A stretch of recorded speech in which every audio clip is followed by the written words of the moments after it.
Velkommen. Har du hørt om teorien til den tidlige fysikeren, som hævdede, at celler er små resonatorer, liksom de sender og modtager højfrekvente energibølger? Det handler om, at liv ikke bare er kemi, men også en harmonisk resonans mellem celler. Ja, absolut. Så om jeg forstår ret, argumenterer han for, at hver celle fungerer som en liten radiomottager, og at sygdom opstår, når resonansen bliver forstyrret, ikke sandt? Netop. Han mente, at cellernes vibrationer eller frekvenser er helt essentielle for helse. Ja. Han beskriver dem som miniaturiserede oscillerende kratser, som har evnen til at både sende ud og absorbere elektromagnetisk energi. Det er virkelig en radikal idé for sin tid, altså tidligt på 1900-tallet. Det at koble fysikkens elektromagnetisme med biologiske processer var jo ganske nyskabende. Jep, helt klart.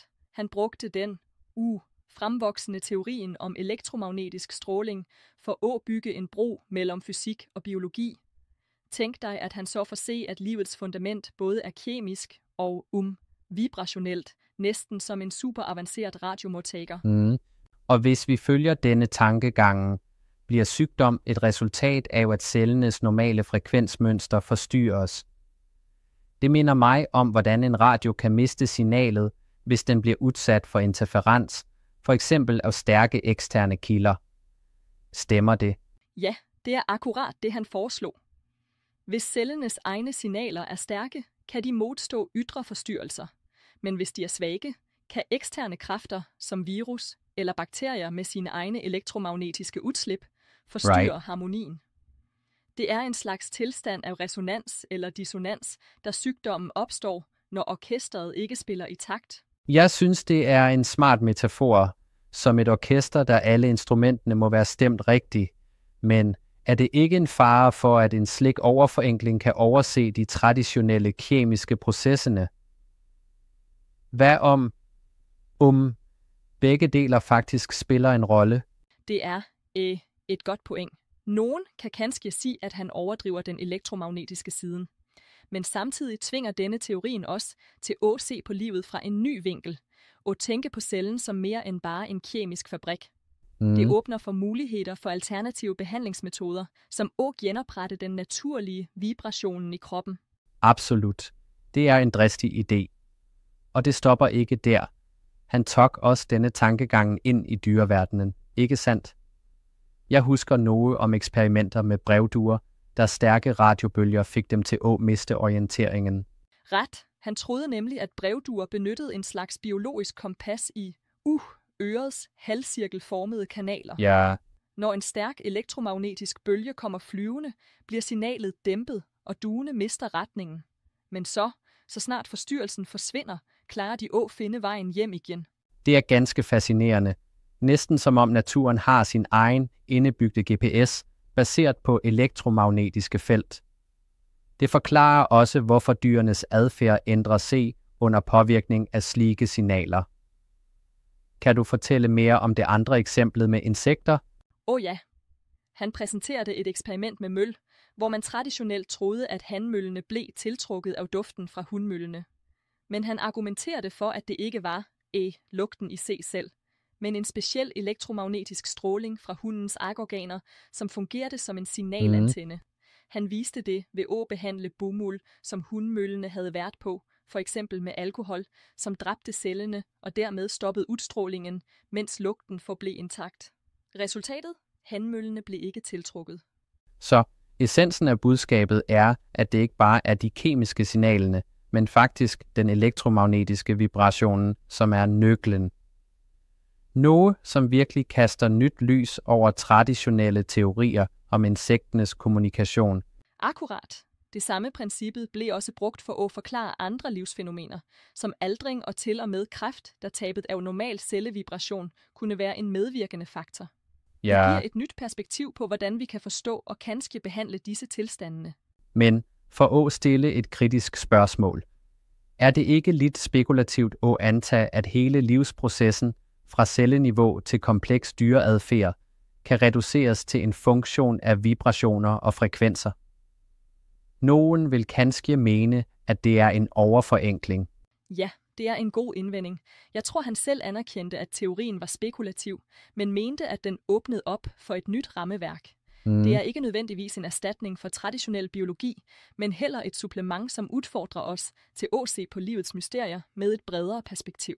Det får mig til at tænke på kommentarerne fra kritikere, for eksempel en skribent ved navn Harald. Han mente, at slike radikale idéer ofte blev ignoreret eller undertrykt, fordi de truede med at ryste på etablerede kontrolstrukturer i kundskabsformidlingen. Akkurat. Harald påpegte, at revolutionerende idéer, som de til Larkovsky og til og med folk som Tesla, kan opleves som truende for den etablerede orden. Ja. Det handler ikke bare om den videnskabelige validiteten, men også om hvem som har magt til at bestemme, hvilke idéer som får gennemslag. Det er et spændende perspektiv, at den frie udveksling af videnskabelig kundskab også kan blive hindret af sociale og politiske faktorer. Dette kan betyde, at nogle banebrydende teorier aldrig får den anerkendelse, de fortjener, selvom de kan tilbyde en helt ny forståelse af livets mekanismer. Ja, nøjagtigt. Det udfordrer os til at tænke på, hvor mye vi kan miste, når vi ikke er åbne for alternative teorier. Hvis vi kunne se på celler som små resonatorer, ville vi kanskje finde nye metoder for at genoprette balancen ved sygdom, som at revitalisere cellernes naturlige vibrationer. Det er ganske inspirerende at tænke på. Det er sandt, men lad os være lidt kritiske. Kan en overfokusering på vibrationsaspektet risikere at overskygge de kemiske og biokemiske elementerne, som vi ved er afgørende for liv? Hvad om balancen mellem disse tilnærmingerne er det, som faktisk gælder, heller end at den ene erstatter den andre? Absolut, jeg er enig. Det bedste kan kanskje være at se på det som et supplement, en anden linse for at forstå livets kompleksitet. På den måde kombinerer vi indsigten fra både kemi og fysik for at se hele billedet, i stedet for at isolere en enkelt faktor. Den metaforen, jeg liker bedst, er at se på naturen som et stort orkester. Hver celle er et instrument, og helsen afhænger af, at alle spiller i harmoni. Når en celle mister tonen, opstår sygdommen, næsten som en dissonant akkord. Det er en nydelig sammenligning. Det hjælper virkelig med at visualisere, hvordan selv små forstyrrelser kan få store konsekvenser. Det åbner definitivt op for ideen om, at vi kan genoprette balancen ved at temperere cellernes vibrationer på samme måde, som man justerer instrumenter i et orkester. Og i den sammenhæng udfordrer teorien os til at revurdere, hvordan vi tilnærmer os helse og sygdom. Kanskje med nye behandlingsmetoder, som fokuserer på energibalancer heller end bare kemiske interventioner. Akkurat. Det sætter også spørgsmål ved, hvordan traditionel videnskab kan tilpasse sig nye idéer. Hvad om vores forståelse af liv og univers egentlig handler mye mere om energi, frekvenser og vibrationer, end vi tidligere har antaget? Ja. Det vil kunne revolutionere vores tilnærminger til alt fra medicin til dyreadfærd. Det giver os jo en spændende udfordring. At finde en balance mellem det traditionelle og det nye, uden at afvise en banebrydende tanke, bare fordi den forbinder discipliner på en utraditionel måde. Netop. Selvom vi må være kritiske, kan en slik tilnærming hjælpe os med at se helheden. En integreret forståelse, som omfavner både de målbare kemiske processerne og de ellers usynlige energifeltene. Det er en form for intellektuel dans, der begge perspektiver må mødes og findes i harmoni. Ja, det er virkelig inspirerende. Jeg tror, at en fremtid, hvor vi klarer at integrere disse idéer, kan give os nye behandlinger og en dybere forståelse af, hvad det betyder at være levende. Helt enig. Det bringer os til et essentielt spørgsmål. Hvad om vi faktisk lever i en verden, der alt, fra vor helse til bevidstheden, i bund og grund er et spørgsmål om vibrationer og energier? Ja. Kanskje må vi være villige til at revurdere, hvad vi anser som normalt. Det er en opfordring til både åbenhed og nysgerrighed. Jeg ser frem til at se, hvordan fremtidig forskning kan kaste lys over disse idéer, og kanskje validere nogle af de mere kontroversielle hypoteserne. Absolut. Det er en spændende rejse fremover. En rejse, som minder os om, at videnskab ikke bare handler om det, vi allerede ved, men også om at stille de store spørgsmålene, selv om svarene i udgangspunktet virker som science fiction. Lad os fortsætte at stille spørgsmål og udforske, for det er slik, vi virkelig vokser.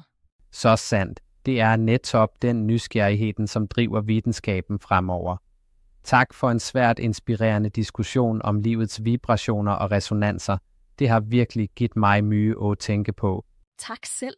Jeg tror, vi har dækket mye spændende, og forhåbentligvis har vi alle blivet lidt mere åbne for at se på livets mysterier fra en ny, vibrationsbaseret vinkel. Lad os holde denne nysgerrigheden levende og fortsætte at udfordre vort syn på verden.